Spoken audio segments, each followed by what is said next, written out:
parler beaucoup, manger l'argent, voyager beaucoup seulement, mais travailler beaucoup, créer des choses, emploi des jeunes, non, non, non. Les dirigeants africains, les dirigeants sont comme ça. Les grandes gueules. Merci de nous rejoindre dans cette émission Les GG sur Radio Espace Guinée. Mesdames et messieurs, ensemble jusqu'au port de 11h, vous aider à mieux comprendre l'actualité. C'est le but évidemment qu'on s'est fixé à travers cette émission. Vous nous écoutez partout en Guinée. Merci à ceux qui nous rejoignent sur Espace TV. Vous nous regardez là évidemment via les bouquets à Canal+, entre autres, mesdames et messieurs. Plusieurs moyens s'offrent à vous pour interagir sur nos sujets. Soit vous partez sur Twitter, ce que je vous recommande d'ailleurs fortement. Je ne cesse de le rappeler. Espace GG. Sinon, l'autre numéro de téléphone qui s'affiche juste en bas de l'écran. Si vous nous écoutez à la radio, c'est le 00224 657 39 13 13. Avec plaisir, évidemment, nous allons prendre en compte vos messages dans cette émission. Une émission en 3D ce matin. Vous allez comprendre, mesdames et messieurs. Évidemment, avec vous jusqu'au port de 11h. Je le disais tantôt, au menu, on parlera des étudiants guinéens de l'étranger. Les étudiants guinéens donc en Tunisie traversent des moments difficiles. Jamais ils ne se sont sentis négligés par le gouvernement guinéen. Leur prise en charge pendant la période du Covid-19 n'a pas été donc améliorée. Mais le pire ces derniers jours, c'est qu'ils pleurent la situation de leurs collègues malades. Lai Maurice Sako, un étudiant donc en fin de cycle au campus de Manar, il est très malade, actuellement donc paralysé, il manque de soins appropriés, faute de moyens. Le Conseil des étudiants guinéens en Tunisie a tristé donc appelle le gouvernement et toute âme sensible donc à intervenir au plus vite pour éviter donc à Lai Mouri le pire. Nous allons avoir ce matin dans notre émission Marcel Géopogui, il est président du collectif des étudiants guinéens du côté de la Tunisie, en direct dans cette émission Les GG. On parlera politique et évidemment aussi dans cette émission. L'Alliance nationale pour l'alternance et le développement avait appelé donc à manifester hier en Guinée, un mouvement peu suivi, aucune violence n'ont plus été enregistrées donc à Conakry. C'est Alain Diallo, dont le parti a déjà introduit un recours à la Cour constitutionnelle, réclame l'annulation des procès-verbaux des circonscriptions donc de la Haute-Guinée. Nous parlons de cette démarche avec Edouard Zotomou Bogomou. Il est le leader donc de l'Union démocratique pour le renouveau et le progrès, dont la candidature, donc vous vous rappelez bien, à cette élection présidentielle a été invalidée par la Cour constitutionnelle. Elle souhaite donc aborder la gestion des mines en Guinée. Il sera avec nous dans cette émission, mesdames et messieurs, les GG sur Radio Espace. D'autres sujets évidemment viendront s'ajouter à tout ceci. Vous continuez à réagir avec plaisir. Une émission en 3D. Bonjour Jacques Lewalino. Bonjour Lamine et bonjour à tous. Bonjour mon cher Mara. Bonjour Lamine, bonjour aux auditeurs. On parle de cette rencontre, mon cher Jacques, avec le maire de la commune urbaine de Matoto, oui, qui a rencontré hier les commerçants. Hein. Oui, qu'on a vu sortir des muscles, c'est plutôt l'impression qu'on avait, parce qu'il y avait cet appel à manifester, mais avant, il faut rappeler qu'il y avait eu une rencontre entre les élus de Conakry, les élus des 5 communes, les responsables des quartiers et le gouverneur de la ville de Conakry. La réunion portait essentiellement sur la démarche à entreprendre dans les quartiers pour préserver la paix, oui. Mais on ne s'est pas limité là, on est allé jusqu'à s'adresser directement aux opérateurs économiques. Vous savez, en période de tension, les opérateurs économiques ont pris l'habitude de fermer les boutiques et magasins. D'un côté, on pense que c'est fait contre le gouvernement, ou disons contre les citoyens qui ne se sentent pas concernés par la manifestation. Mais lorsqu'on interroge les commerçants, ils disent que c'est plutôt pour la sécurité de leurs biens qu'ils les ferment, tout simplement parce que quand c'est ouvert, on peut bien entendu se faire attaquer. Néanmoins, il y a quelques-uns qui vont par exemple à Madina s'arrêter devant les boutiques pour éviter que les loupards ne viennent s'en prendre à leurs biens. Donc le message à l'endroit des opérateurs économiques, c'était de leur dire de rouvrir les magasins. Et puis derrière il y avait une certaine garantie de sécurité qu'on pourrait, n'est-ce pas, apporter et à Madina et dans les autres marchés des communes. Alors la rencontre de Matoto était une sorte de restitution auprès des élus, disons des responsables des quartiers des 37 quartiers donc de Matoto, mais également des opérateurs économiques. il a sorti des muscles parce qu'il a dit celui qui ne reprend pas ses activités, nous l'enlevons de sa boutique pour remettre quelqu'un d'autre qui peut vendre. C'est pas la manière. Je pense que c'est pas comme ça, ça peut se régler. Encore une fois, il y a un argument qui est avancé par les opérateurs économiques. Ils ont juste besoin, il me semble, de l'assurance, de cette garantie de sécurité. Quand cette garantie de sécurité est là, je ne vois pas pourquoi ils s'opposeraient à rouvrir le magasin. Surtout que c'est leur business. Justement, allez, on va partir avec cet élément évidemment. C'était hier dans le journal de 20h sur Espace TV. Le maire de la commune de Matoto passe à la vitesse supérieure. Il exige la réouverture systématique des magasins d'approvisionnement en denrées alimentaires et promet de restaurer l'autorité de l'État. Il leur est interdit aussi de fermer les boutiques contre les citoyens. Et quiconque le fera, verra l'autorité en face de lui. Personne n'a une propriété. Donc ceux qui fermeront, on va les déloger, on mettra ceux qui vont obtempérer pour le bien-être des citoyens. Mamadou Batos fustige le rôle que jouent les opérateurs économiques lors des périodes cruciales en Guinée. Le maire s'est ensuite indigné des actes de vandalisme dont sont victimes certains commerçants et promet de garantir la sécurité de leurs biens. Chaque processus électoral suscite du vandalisme dans les différents marchés. Les pillages des boutiques, l'incendie dans les boutiques. Toutes les communes ont connu des soubresauts, mais Matoto a été sécurisé, aucune boutique, aucun marché n'a été touché. Ça, c'est suite à notre engagement pour la sécurité des commerçants et de leurs biens. Notre engagement, nous les tenons toujours.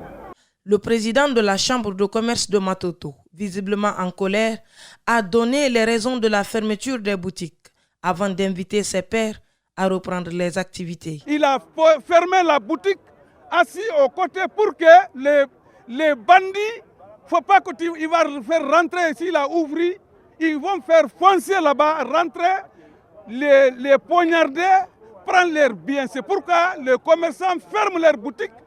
Ça, il n'y a pas de délai pour ça. Si le vote est fini, le 18 octobre est fini, maintenant tous les commerçants n'ont qu'à occuper leur travail. Tous les opérateurs économiques, c'est que je vous donne la garantie, les opérateurs économiques qui sont commerçants, import, export, leur travail c'est le commerce, ils ne peuvent pas rentrer dans la politique. Reste à savoir si les mesures prises par les autorités de la ville de Conakry seront exécutées.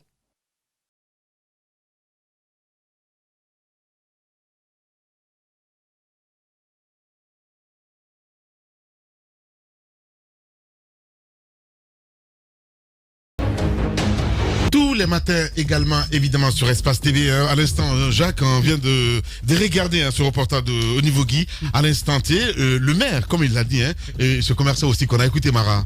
Ce vrai Jean, le président de la chambre de commerce, qui donne cette assurance, qui demande à ses frères de revenir ouvrir. Mais de l'autre côté, cette menace du maire n'a pas lieu d'être. Ouais. Aujourd'hui, il faut le dire, je ne sais pas si on ne fait pas souvent attention ou si on le fait exprès, mais l'État oublie qu'il a manqué criardement d'assumer ses responsabilités. Aujourd'hui, quand il y a manifestation à Conakry, il y a des citoyens qui ont ce besoin d'aller chercher de quoi manger, qui n'arrivent pas à sortir. Pas parce qu'ils ont envie de répondre à ce besoin de manifester exprimé par les autres, mais parce qu'ils ne trouvent pas la sécurité en sortant de chez eux. Justement, d'ailleurs, j'ai écouté un reportage sur Espace Radio où c'est Condé qui avait fait le reportage et quelqu'un qui disait que j'ai pas confiance à l'État parce que Damantan avait assuré un moment comme quoi il allait sécuriser. Ça ne marche pas. Pourtant, la loi est simple. Ouais. Quand on appelle à manifester, il y a un certain nombre de personnes qui doivent s'engager. Quand il y a casse, quand il y a destruction de biens, ces personnes répondent devant la justice. Mais notre gouvernement, en fait, on s'est amusé à trop blaguer avec la loi pour tourner vers des accords bidons. Aujourd'hui, le citoyen guinéen n'a pas confiance en l'État. Je ne justifie pas la fermeture des boutiques par les commerçants, parce qu'il peut y avoir plusieurs raisons. Mais l'État, si l'État avait appris à assumer ses responsabilités, je crois que les citoyens n'auraient pas eu besoin de fermer les boutiques. L'autre l'a dit, il ferme les boutiques, il reste devant les boutiques. Parce que même les boutiques fermées, ça ne les rassure pas. On ne cessera jamais de le rappeler, parce qu'on parlait des casses d'ailleurs hier. Oui. Voilà, parce que donc, si c'est les forces de l'ordre aussi qui s'adonnent à ça, mais c'est bien compliqué. Ça arrive bien souvent. Et puis, il y a surtout quelque chose. Il y a un élément, il faut se souvenir de ces événements de 2011-2012, lorsque la Guinée avait atteint le pic des manifestations à Conakry. Il y a eu beaucoup de casses, même à Madina, il y a quelques boutiques qui ont été attaquées. Et à l'occasion des accords qui avaient été signés pour aller aux législatives, on avait mentionné les pertes subies par les opérateurs économiques. Je crois que c'est le GOA qui était au devant de cette affaire, qui avait fait une liste et puis fait un peu la situation des pertes subies par les commerçants. Sauf que les acteurs politiques, dès qu'ils se sont entendus sur les questions qui les divisaient, sur les questions essentielles qui les fâchaient, c'était des questions liées à l'opérateur de saisie, et puis Marc à l'époque, et puis les conditions dans lesquelles on allait partir à ces législatives. Ils ont oublié, ils ont laissé de côté la question des opérateurs économiques. Mais quelles sont les garanties aujourd'hui depuis cette époque, les commerçants ont perdu confiance au gouvernement. Et bon, quelque part, Chérif Abdallah, il surfe sur ça. Et quand il a maintenant adhéré officiellement au FNDC, à chaque fois qu'il y a intention de manifester, il appelle naturellement les opérateurs économiques à fermer boutiques et magasins. L'argument qu'il envoie, c'est que si vous ouvrez, vous ne serez pas sécurisé. Si vous ouvrez, donc vous ne serez plus nos membres, et puis donc vous ne serez plus... Justement, on va plus vous défendre. Donc d'une certaine façon, il y a ce chantage-là qui est en quelque sorte utilisé par Chérif Abdallah pour maintenir... Compréhensible ou pas du tout, Jacques Levalino? Parce que quand on sait quand même, quand on fait l'autopsie un petit peu à des manifestations en Guinée, on sait très bien, l'État avait pris des engagements à rembourser les commerçants. Il y a un élément qui lui donne raison, entièrement. Là, il faut être honnête, parce qu'il y a eu un... côté politique, en fait. On arrive à politiser tout. Voilà, il y a eu discussion. On a dit, bon, pour les victimes qui sont mortes, donc on va faire en sorte que la justice soit faite. Cette justice n'a pas été faite. On a dit, pour les opérateurs économiques qui ont perdu leurs biens, on va les rembourser. Ils n'ont pas été remboursés. Donc, les seules questions qui ont été réglées à l'époque, c'était des questions politiques, purement politiques. Bon, là aussi, ça n'a pas été véritablement réglé parce qu'ils sont revenus sur ça pour dire les accords n'ont pas été respectés, et ils ont manifesté pour cela aussi. Mais en tout cas, pour les opérateurs économiques, ils n'en ont pas parlé. Donc, aujourd'hui, quelque part, les commerçants ont raison de dire nous ne sommes pas en sécurité. Alors, il appartient au gouvernement de présenter des éléments, pas le discours, mais des éléments concrets qui prouvent que un commerçant qui va ouvrir sa boutique à Matoto, à Madina, je ne sais où encore, va être sécurisé et qu'il pourra vendre sans problème. Mais ça c'est intéressant. Le gouverneur, si on va un petit peu, parce que le maire il l'a dit, c'est l'initiative du gouverneur de la ville de Conakry. Même en région, j'ai vu aussi du côté de Mamou, en tout cas c'est des sensibilisations en tout cas en cours en ce moment. Il faut le saluer, c'est très important parce que voilà, le pays est à l'arrêt depuis le 18 octobre. Bien avant le 18, les gens avaient commencé à sentir les prémices de cette violence qui pouvait s'abattre. Il y en a qui ont carrément fermé bien avant. Et aujourd'hui la question c'est quelle garantie offrir pour que ces gens rouvrent les boutiques? Parce qu'il ne s'agit pas de rouvrir. On rouvre aujourd'hui, demain il y a manif, on vient casser. Il faut que l'État puisse offrir aujourd'hui ces garanties à ces commerçants-là, que même en cas de manifestation, ils peuvent laisser leur boutique ouvrir sans qu'aucun individu ne prenne le risque de venir s'attaquer à leurs biens. Parce que les boutiques, c'est des investissements. Ces gens ne peuvent pas investir dans une zone à risque, par exemple, comme dans des zones à risque, et continuer à croiser les doigts que non, ça n'arrive pas. Ça arrive, c'est arrivé, et ça arrivera tant que la sécurité n'est pas là. Et aujourd'hui, ce qu'il faut faire, c'est quoi? Il faut d'abord commencer à changer les stratégies de manifestation. Et ça se fait en ouvrant des discussions. Non, là n'est pas le sujet. En même temps, ces commerçants, je ne vais pas dire qu'il y a une division, mon cher Jacques, mais c'est tout comme. Parce que tu parlais de Goa tout de suite, là, à un instant, il y a aussi d'autres associations, évidemment, qui rappellent. La Chambre de commerce. La Chambre de commerce qui rappelle. De plus en plus, qui appellent à ouvrir les boutiques. Hier, dans un reportage à Madina, il y a ce commerçant qui disait, moi, je ne suis pas politique, donc je ne suis pas les politiciens. Je reprends mes activités. c'est vrai qu'on soupçonne quand même, surtout Chérif Abdallah avec son groupe d'agir pour les politiques, au compte des politiques. Ça, c'est un fait. Même si on peut quelque part donner raison aux commerçants qui ferment par peur de se faire attaquer, lui, il montre clairement sa position politique et il annonce ce discours de sécurité. C'est son droit. Vraiment, c'est son droit. Bien. C'est son droit. Mais encore une fois, lorsqu'il veut vraiment faire du chantage, c'est là on peut, n'est-ce pas, l'arrêter. Voilà. Pour dire, bon, si vous ouvrez, vous n'allez plus être nos membres. Je pense que là, c'est un peu compliqué. Mais cette division, elle est réelle. Mais si vous voyez que certains se réservent, ils ont bien envie d'ouvrir, mais quelque part, ils se posent énormément de questions. Bon, avec le gouvernement, nous n'avons pas de sécurité. Et si nous ne répondons pas à l'appel comment on appelle ça, du Goa qui parle quand même à notre nom, je pense qu'à un moment donné, si nous avons des problèmes, nous serons abandonnés. Moi, c'est comme ça que j'analyse la situation. C'est pas que les gens, c'est pas que tout le monde, c'est-à-dire tous les commerçants ont envie de répondre favorablement au mot d'ordre du Goa, mais c'est parce que de l'autre côté, ils ne se sentent pas sécurisés. C'est cette sécurité-là qu'il faut mais mettre à qui s'adresser justement? Parce que oui, je comprends, l'État, ministère de commerce, tu vas me dire, il n'y a pas de souci. Oui. Mais d'un autre côté, on parlait de chambre de commerce. Chambre de commerce. Aujourd'hui, il y a ces structures-là qui doivent discuter avec les services de sécurité afin que pour pouvoir offrir cette garantie-là. Oui, non, ça garantie, mais s'il n'y a pas de confiance déjà. Et cette confiance, il faut qu'ils la rétablissent. Et ça se fait en créant le dialogue. Aujourd'hui, il faut que les commerçants, par leurs représentants, retournent à la table avec l'État pour trouver les stratégies qu'il faut pour que ces commerçants puissent ouvrir sans subir de pertes. Parce que c'est très difficile d'ouvrir sa boutique et de se voir attaquer et dépouiller de tout. Surtout que personne n'est de dommage à la fin. Il y a quand même un problème par rapport à la Chambre de commerce. Vous savez, quand on a entamé ce processus-là, ce n'est jamais arrivé à terme. Ce n'est pas allé au bout. On n'a pas eu une chambre régionale ici à Conakry, par exemple. On s'est limité dans les communes difficilement. À un moment donné, on disait que Chérif Abdallah lorgnait ce poste-là.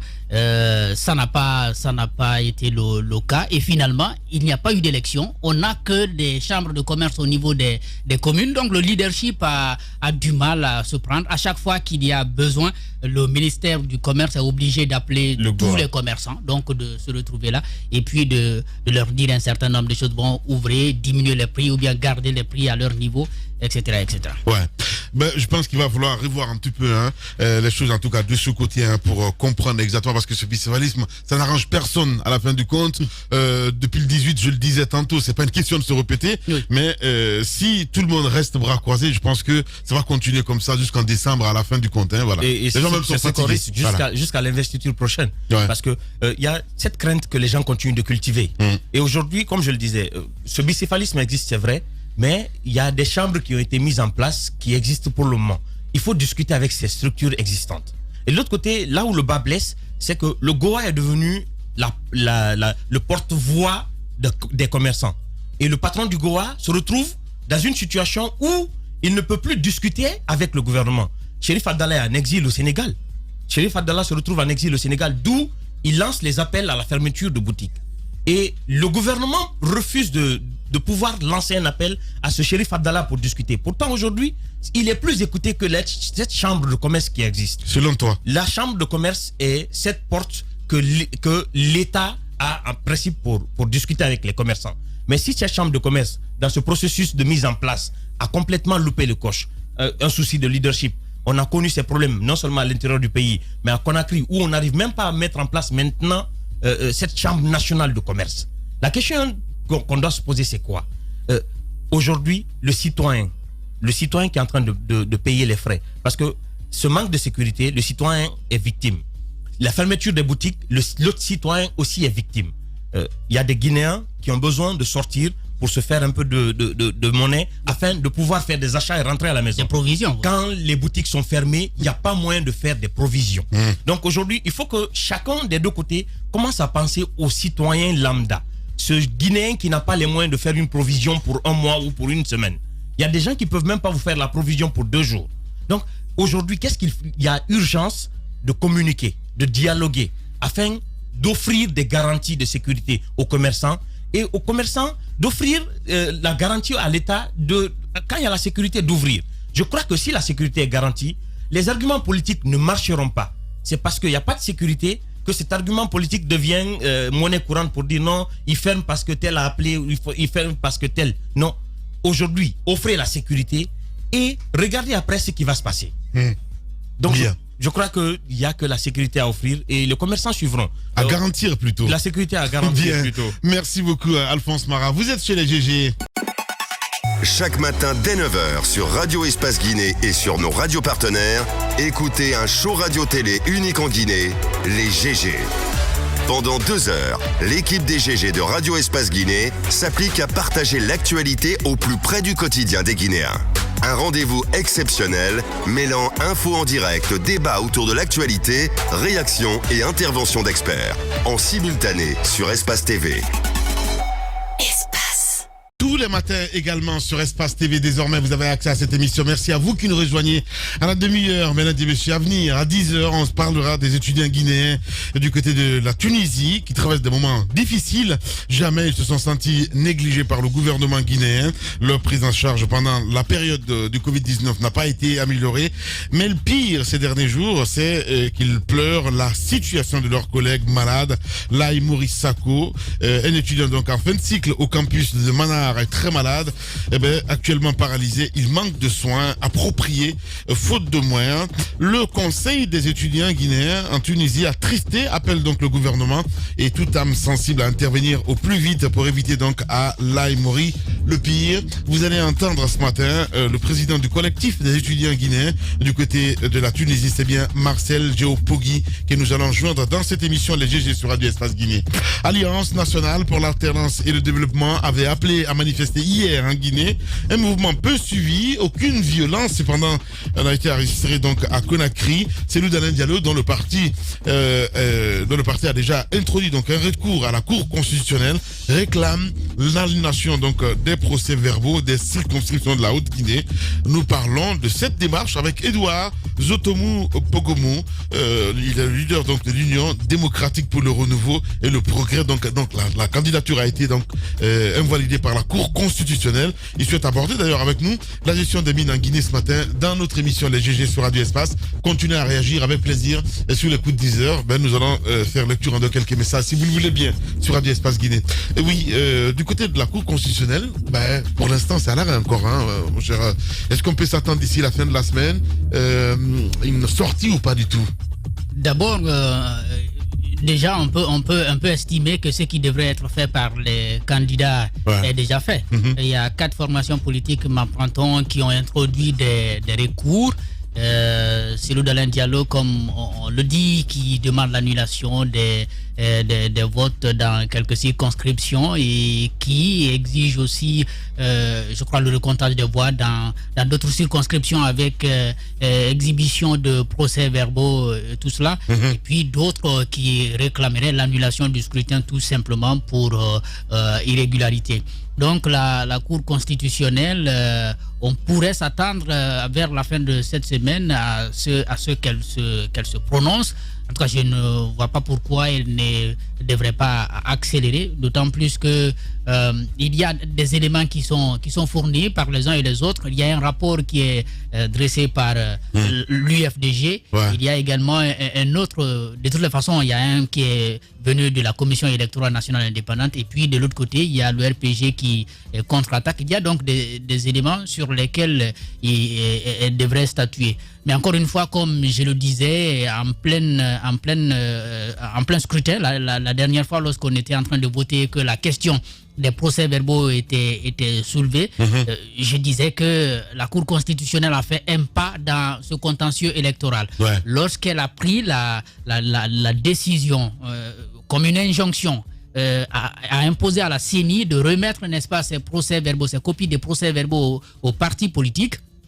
Et je crois que c'était déjà quelque chose pour dire voilà, il faut éviter que ce problème arrive à notre niveau. Il faut éviter que cet argument soit présenté par des partis politiques. Et aujourd'hui, malheureusement, c'est cet argument qui est utilisé par l'ANAD, parce que les procès-verbaux n'ont pas pu être mis à la disposition de ces partis politiques. La mise en œuvre de la proposition que la CENI elle-même a faite, parce qu'il faut aussi le dire. C'est la CENI elle-même qui a fait cette proposition à la Cour constitutionnelle pour dire ce qu'on va faire, puisque nous ne pouvons que imprimer, nous ne pouvons que tirer 6 copies du procès verbal de chaque bureau de vote. Donc, on va donner les 5 qui doivent aller à des destinations qui sont indiquées dans la loi électorale. Et la 6e copie, nous allons demander, n'est-ce pas, aux représentants des partis de faire la photocopie. Donc, c'est la CENI elle-même qui a pris la responsabilité. Elle est allée jusqu'à indiquer où la photocopie devrait se faire et qu'elle prendrait en charge, n'est-ce pas, les frais de comment on appelle ça, de cette photocopie. Et aujourd'hui, on se rend compte, depuis le 18, au soir du 18 octobre, on s'est rendu compte que ce n'était pas possible même pour Conakry ici. Et en plus, la banlieue, il ne faut pas parler maintenant des zones rurales où les gens n'ont pas d'électricité, où les gens n'ont pas de machines, donc de photocopieuses, pour voir, n'est-ce pas, tous les représentants des bureaux de vote se retrouver quelque part, s'aligner pour faire une photocopie. Parce qu'on n'a pas dit allez-y faire la photocopie là où vous voulez. On dit allez-y au niveau des CESPI, au niveau des CECI et au niveau des CECI. Ce qui veut dire qu'il y avait des exigences, assez d'exigences qui empêchaient, n'est-ce pas, à ces leaders, n'est-ce pas, de ces représentants, de partis politiques de s'entendre. On a entendu des problèmes au soir du 18 même à Dubreka ici, où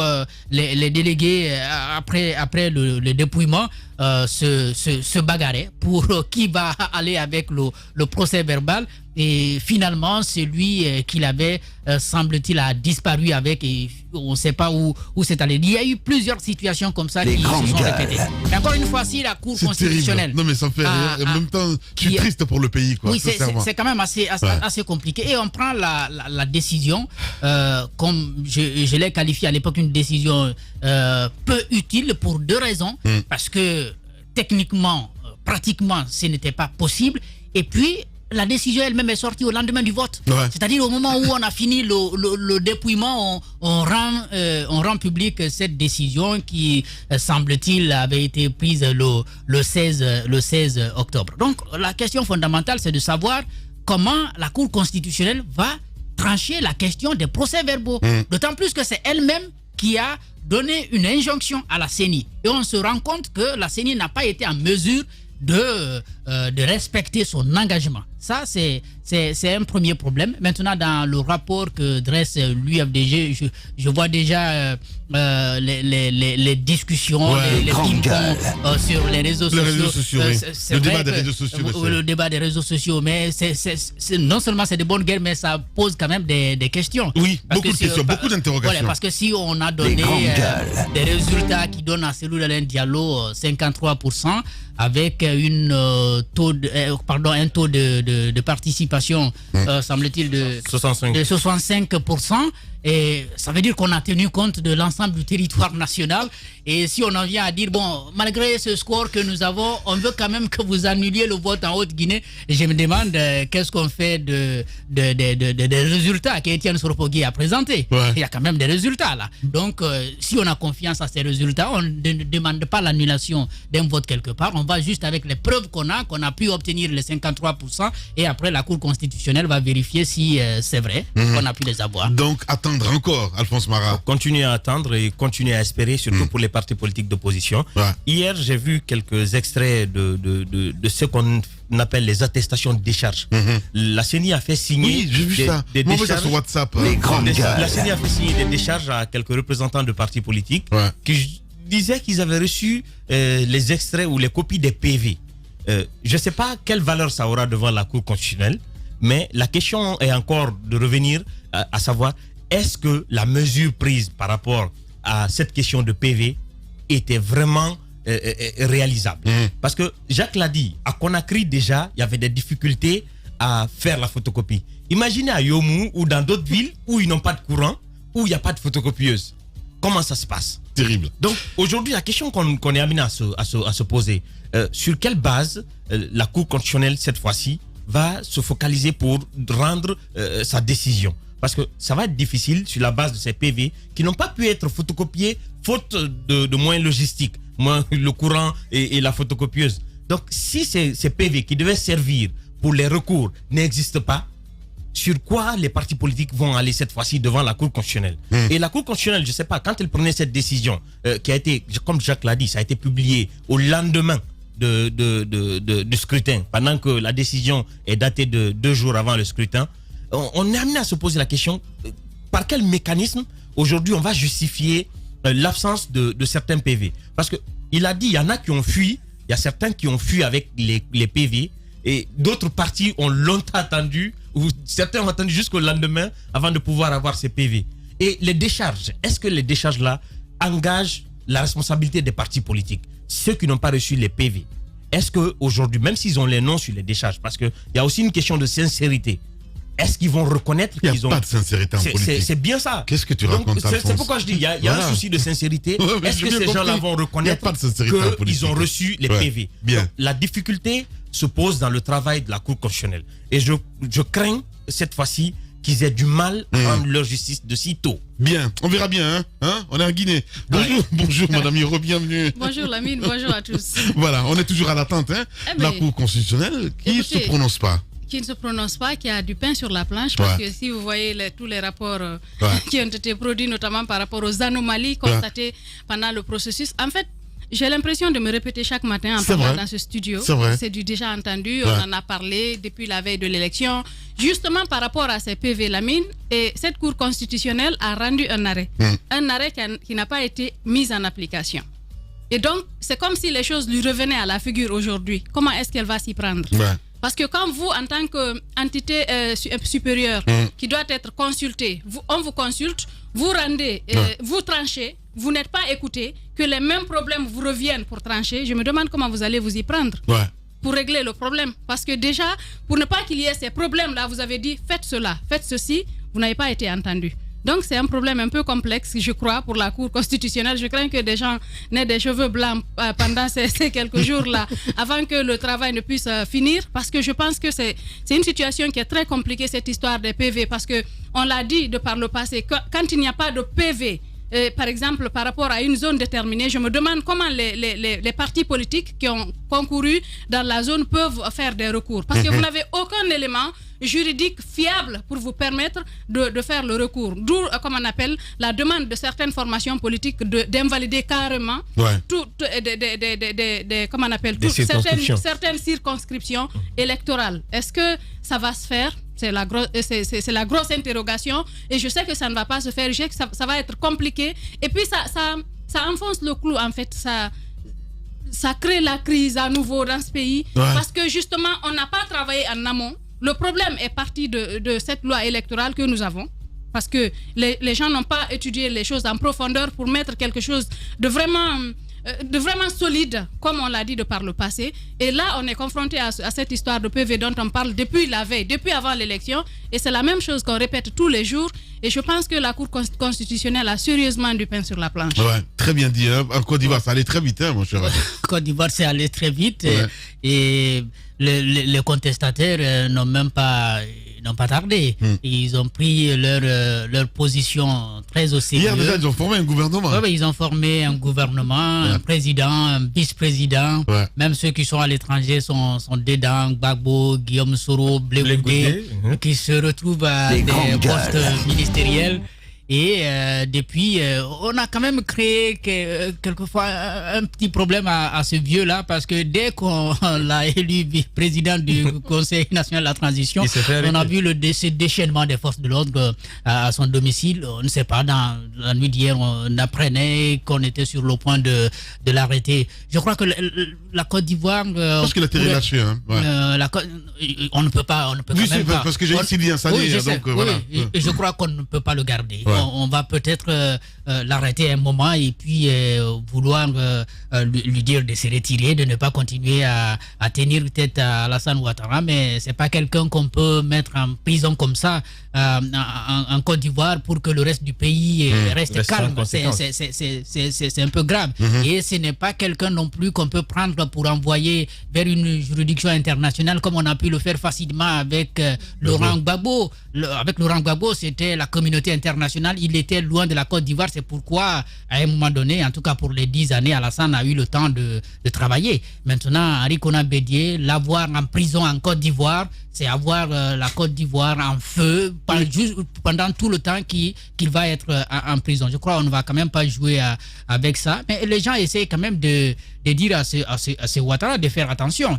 Même si, bien entendu, les rapports de force semblent pour l'instant, en tout cas visiblement, peut-être qu'on se trompe, mais visiblement, même si les rapports de force semblent lui être favorables, le fait d'avoir l'armée, bien sûr, ensuite les anciens rebelles, même s'il y a certains qui sont frustrés et qui pourraient être persuadés par l'opposition, mais c'est des choses sur lesquelles on ne peut pas compter sur le long terme. Parce que pour maintenant, là, on peut réprimer, mais sur le long terme, surtout que si on prend l'électorat de Gbagbo, qui lui est resté fidèle, il me semble, l'électorat de Henri Konan Bédié, non, Guillaume Soro, on ne peut pas l'évaluer. Mais Gbagbo et puis Henri Konan Bédié, ce sont des électorats qu'on peut naturellement évaluer. Ce sont des deux électorats qui dépassent largement le groupe qui soutient Alassane Ouattara. Donc il ne faut pas le minimiser. C'est une bonne partie de la population ivoirienne qui va se dresser contre Alassane Ouattara. Je pense que quand Gbagbo disait la dernière fois dans son interview qu'il faut discuter,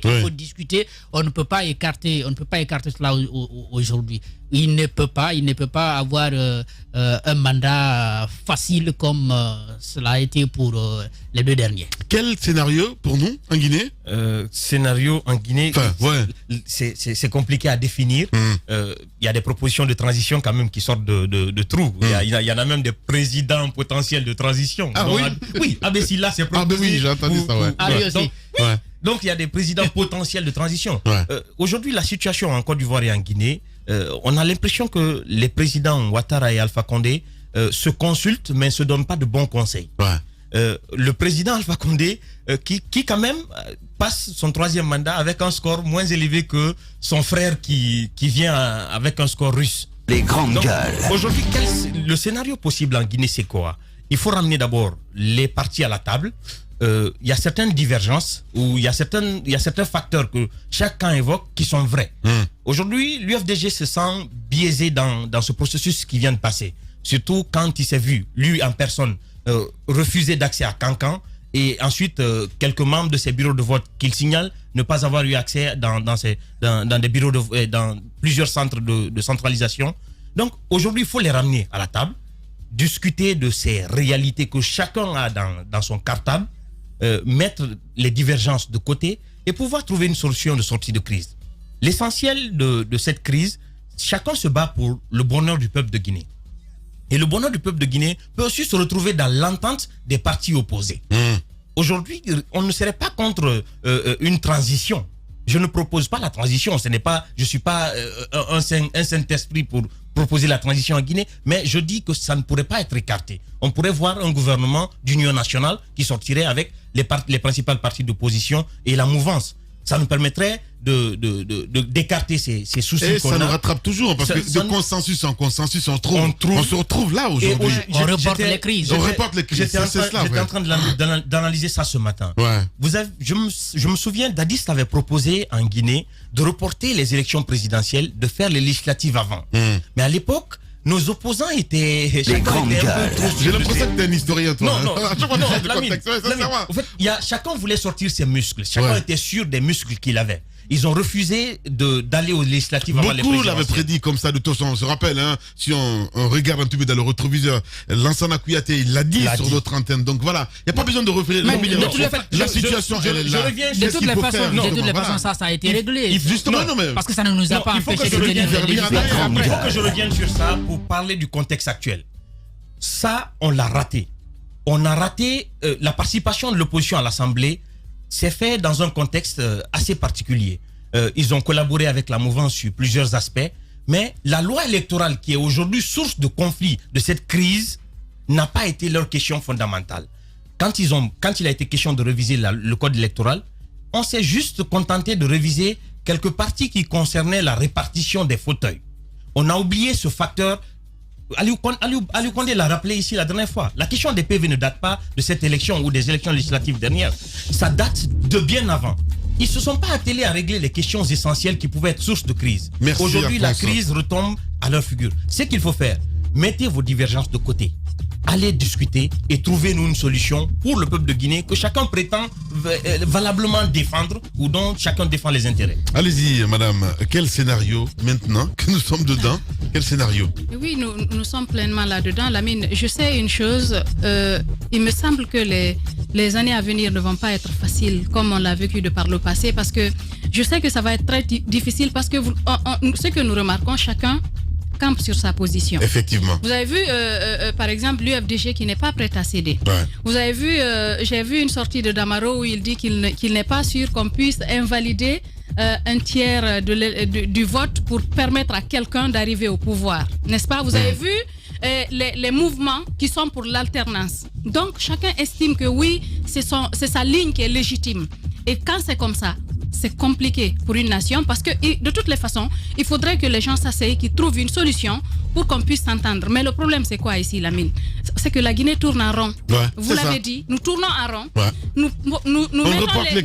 Nous mettons les lois de côté. Nous prenons des consensus tout en reportant les crises. Et quand on reporte les crises, elles nous reviendront toujours à la figure. C'est ce que nous sommes en train de vivre aujourd'hui.